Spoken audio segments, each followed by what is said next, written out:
안녕하세요.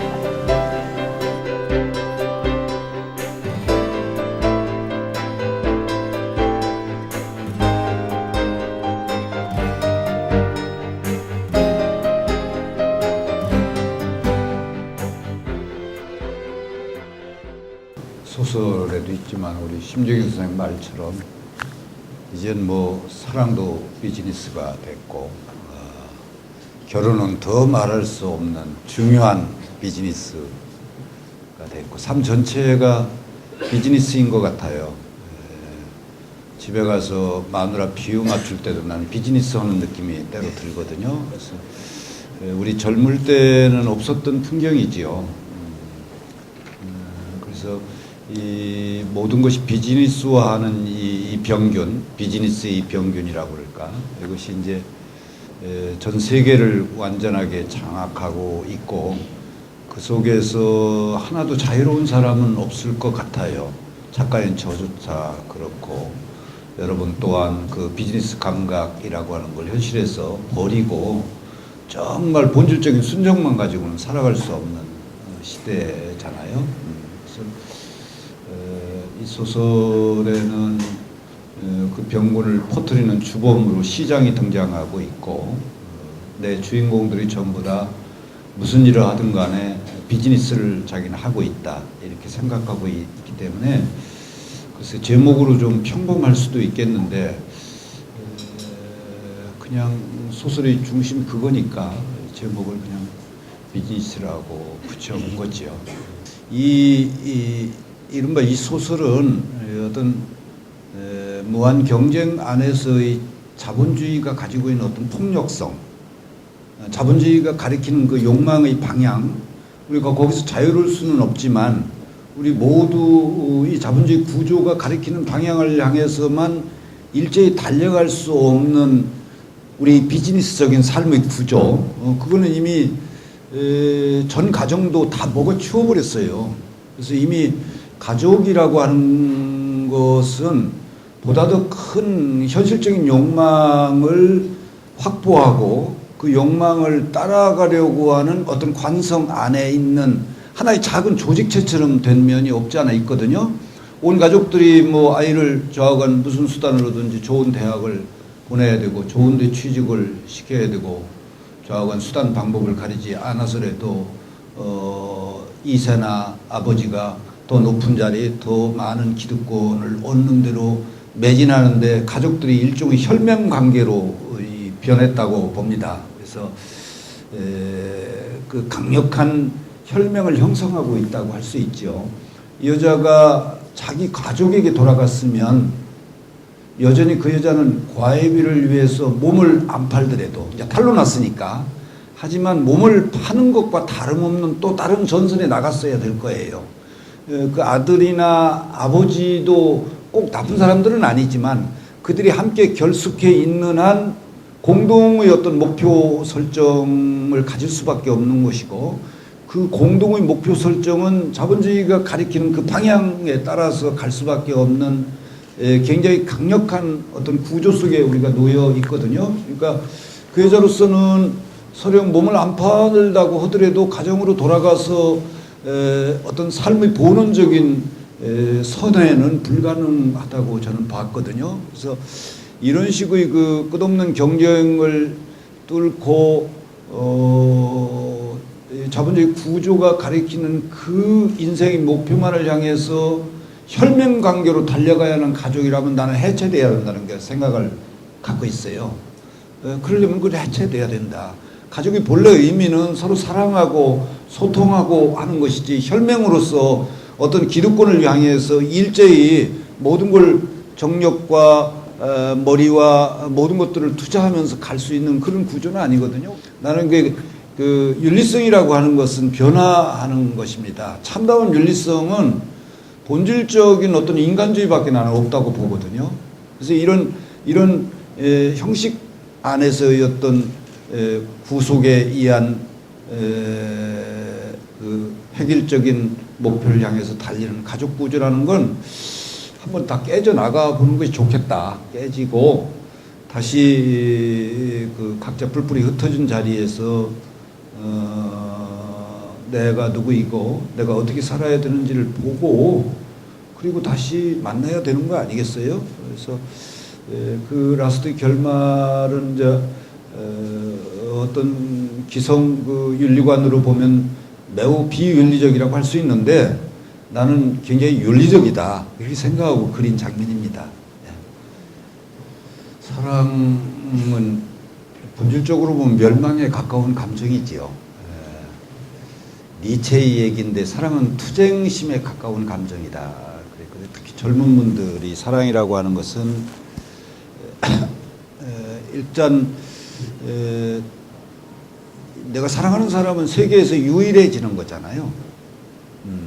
세계에 수많은 여자가 있지만 내가 어떤 여자를 사랑하게 되면 나머지 수많은 여자는 없는 거지요. 그래서 한 명만 남는 것이 사랑이라고 저는 봐요. 말하자면 보통 명사인 그 여자가 나한테 고유 명사가 되는 순간의 경험, 이것이 젊은 날 시절의 사랑이 아닐까. 그 고유명사인 여자를 고유명사로 지킨다고 하는 것은 어떻게 보면 굉장히 상대편에게는 폭력적으로 느껴질 수 있어요. 오로지 내 것만 되고 나도 네 것만 되자는 약속이기 때문에 그래서 그걸 이제 적당히 컨트롤 하는 것이 굉장히 고통스럽죠. 어차피 누구를 완전히 가질 수 없는데도 불구하고 사랑의 열망은 완전히 갖고 싶어지기 때문에 완전히 갖고 싶은 그런 멸망에 대한 욕구와 완전히 가지면 안 된다고 하는 이성의 싸움이 이제 연애로 하면 바로 일어나잖아요. 그래서 투쟁심에 가깝다는 니체의 말은 그런 뜻으로 보입니다. 그러나 중요한 것은 내가 이제 나이가 60대 중반이 넘었는데 사랑의 열망은 젊을 때보단 더 뜨거우면 뜨겁지 줄지를 않아요. 사랑의 허상, 사랑의 끝에 대해서 너무나 잘 경험하고 있고 너무나 많이 알고 있는데도 이 열망은 왜 줄지 않는가 이런 생각을 많이 합니다. 아마도 이 열망이 그야말로 생의 가장 본질적인 에너지일 수 있겠다. 사랑의 완성에 대한 열망. 사랑은 사실 완성되지 않는다고 저는 봐요. 사랑은 절대 바구니에 담기는 법도 없고 그렇지만 계속해서 바구니에 담고 완성시키고 싶은 열망은 나이가 들어도 여전히 뜨거운 거 보면 이것은 본원적으로 단지 연애의 문제가 생의 본원적인 에너지이겠다. 사랑의 윤리성이라고 하는 것은 바로 생의 본원적인 에너지로 우리가 생각할 때는 그보다 더 드높은 곳은 없는 거지요. 그게 식어버리고 그게 없다면 생에 대한 열망도 없어져 버리기 때문에 사막 같은 인생이 될 거예요. 그래서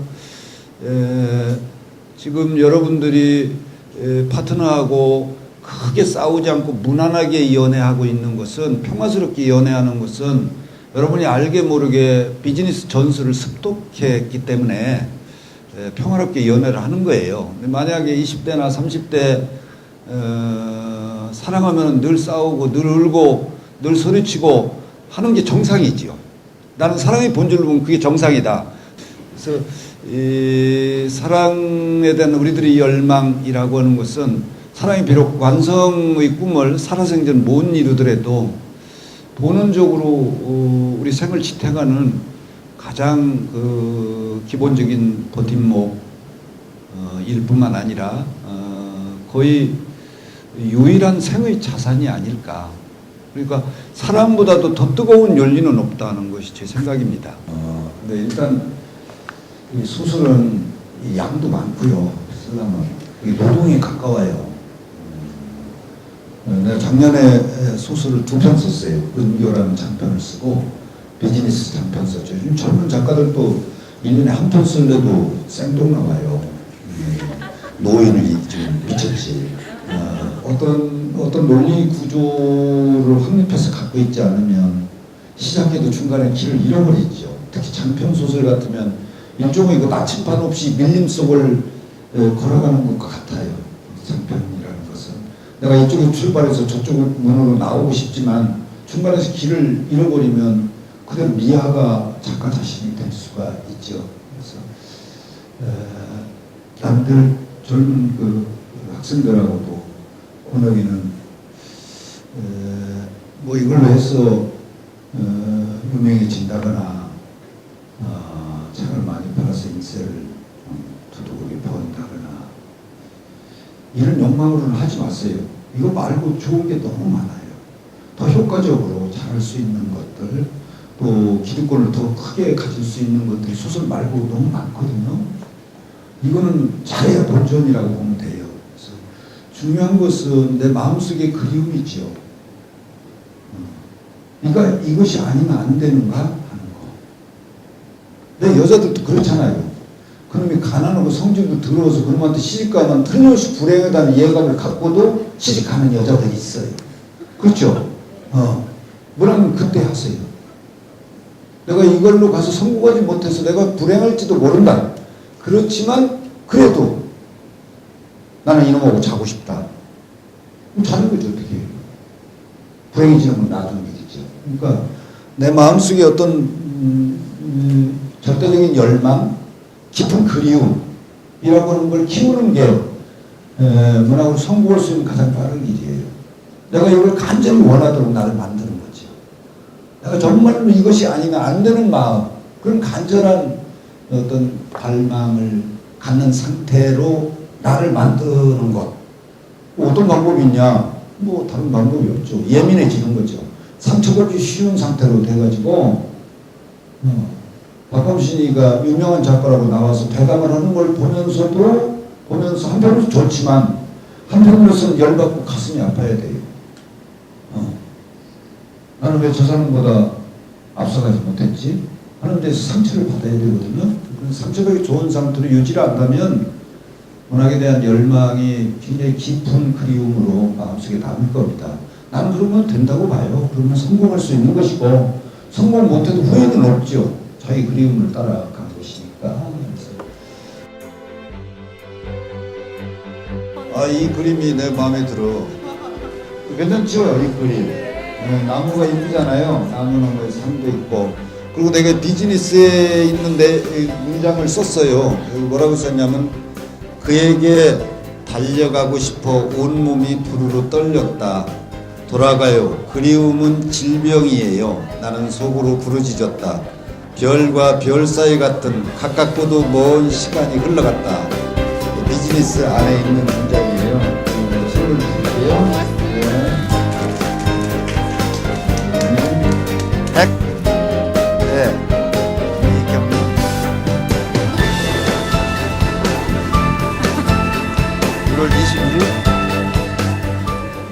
네, 소설 비즈니스의 저자 박범신입니다. 이제 세상의 주인은 자본이고 삶의 유일한 전략은 비즈니스다. 이 말은 바로 소설 비즈니스의 주제라고 할 수가 있습니다. 비즈니스가 나쁜 것은 아니지만 그러나 비즈니스를 넘어서 더 뜨겁고 더 깊고 더 향기롭고 아름다운 순정의 회복, 이것이 소설 비즈니스를 쓴 저의 큰 바람입니다.